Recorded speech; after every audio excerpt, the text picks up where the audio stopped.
बिस्मिल्लाहिर्रहमानिर्रहीम। अस्सलाम वालेकुम व्यूअर्स, आप देख रहे हैं वेज में इफ्तिखार चौधरी।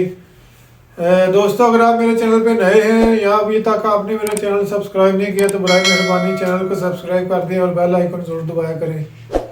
आज हम डिस्कस करेंगे मालाकंड 3 हाइड्रो पावर प्रोजेक्ट। ये मालाकंड 3 बेसिकली एक सीक्वेंस था। मालाकंड 1, मालाकंड 2 और मालाकंड 3। मालाकंड 1 और मालाकंड जो 2 है, जिसको जबन भी कहते हैं, ये ऑलरेडी ये जो मालाकंड 1 है ये तो बेसिकली पाकिस्तान बनने से पहले का बना हुआ था। जो मालाकंड 2 है या जिसको जबन भी कहते हैं, ये कोई 1953 में बना था। और ये जो मालाकंड 3 है ये तीसरा प्रोजेक्ट था, मुशर्रफ दौर में बना था। 2008 में ये कंप्लीट हो गया था। 81 मेगावाट इसकी कैपेसिटी है और ये डैम बना हुआ है। बेसिकली मैं क्यों आज इस पे डिस्कस कर रहा हूँ, क्योंकि इस पे एक डिजास्टर आया था जो लास्ट ईयर एक फ्लड आया था बहुत ज़्यादा। स्वात रिवर में भी आया था, वैसे तो पूरे पाकिस्तान में ही आया था लेकिन स्वात रिवर में भी बहुत ज़्यादा आया था। तो इस वजह से इस डैम में एक बहुत बड़ा डिजास्टर हो गया था, बहुत बड़ा हादसा हुआ था। तो उसके पॉइंट ऑफ व्यू से मैंने सोचा कि इस पर वीडियो करूँ। अगर हम इसकी लोकेशन देखते हैं तो ये दरगई एक जगह है, आपको पता है, तहसील है, डिस्ट्रिक्ट मालाकंड है। मालाकंड डिवीजन में अगर आप जाएं तो वहाँ एक दरगई का एरिया है या दरगई का इलाका है, वहाँ इस डैम की लोकेशन है। ये डैम का जो इम्पाउंड है या जिस कहाँ ये बना हुआ है, ये स्वात रिवर पे बना हुआ है। अमानदारा एक हेड वर्क्स है, वहाँ से ये निकलता है, यानी उसके बिल्कुल जहाँ से ये हेड वर्क्स है वहाँ ही ये मालाकंड 3 हाइड्रो पावर प्रोजेक्ट बनाया गया है। ये अमानदारा हेड वर्क्स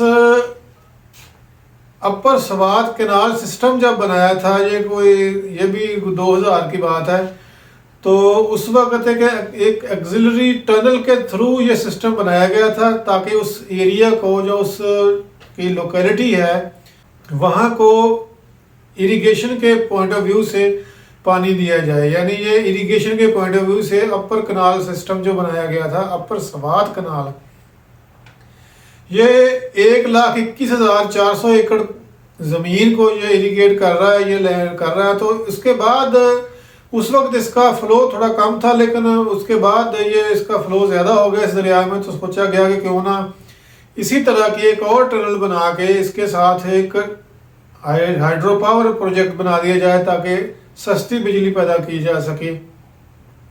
तो लिहाजा इसी टनल के साथ एक और टनल बना के वहाँ एक हाइड्रो पावर प्रोजेक्ट बनाया गया जिसको मालाकंड 3 का नाम दिया गया। मालाकंड 3 जो है, इसकी जैसे मैंने पहले बताया आपको, कैपेसिटी 81 मेगावाट है। गीगावाट में 549 गीगावाट है। ये कोई तकरीबन 25,000 या 26,000 एकड़ को और ये इरिगेट करेगा, यानी ये एडिशनल इसका बेनिफिट है। अगर हम इसका और बेनिफिट देखें तो ये 2 बिलियन रुपीस पर एनम, यानी एक साल में 2 अरब रुपीस ये प्रॉफिट देता है। हालांकि अगर इसकी कास्ट देखा जाए तो तकरीबन 6 अरब रुपीस थी। तो इसका मतलब है कि 3 सालों में इसने अपनी कास्ट पूरी कर ली, उसके बाद इसका प्रॉफिट चल रहा है। इसकी अगर हम प्रोडक्टिविटी की बात करें या जनरेशन की बात करें तो ये 3 वर्टिकल फ्रांसिस टर्बाइन इसमें लगाई गई हैं। 27 मेगावाट की ईच है। उस जिसके टर्बाइनों के लिए ये पावर टनल 3.5 या 3.25 किलोमीटर 3.3 किलोमीटर लंबी पावर टनल बनाई गई थी, जिसको आम जुबान में या टेक्निकल जुबान में हेड रेस भी कहते हैं।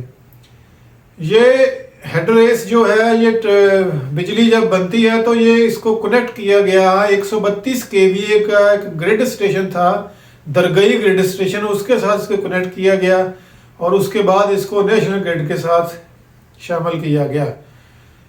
इसकी कास्ट मैंने अभी आपको ऑलरेडी बता दी है कि ये 6 अरब रुपीज़ इसकी कास्ट आई थी। जिसका टैरिफ था उस वक्त से लेकर टिल टुडे कोई 4 रुपये 9 पैसे पर यूनिट टैरिफ था। ये 2009 में के स्टार्ट में ही या 2008 का एंड कर लें, वहाँ ये कंप्लीट हो गया था। और उसके बाद ये 2008 से लेकर 2022 तक ये प्रॉफिट देता रहा।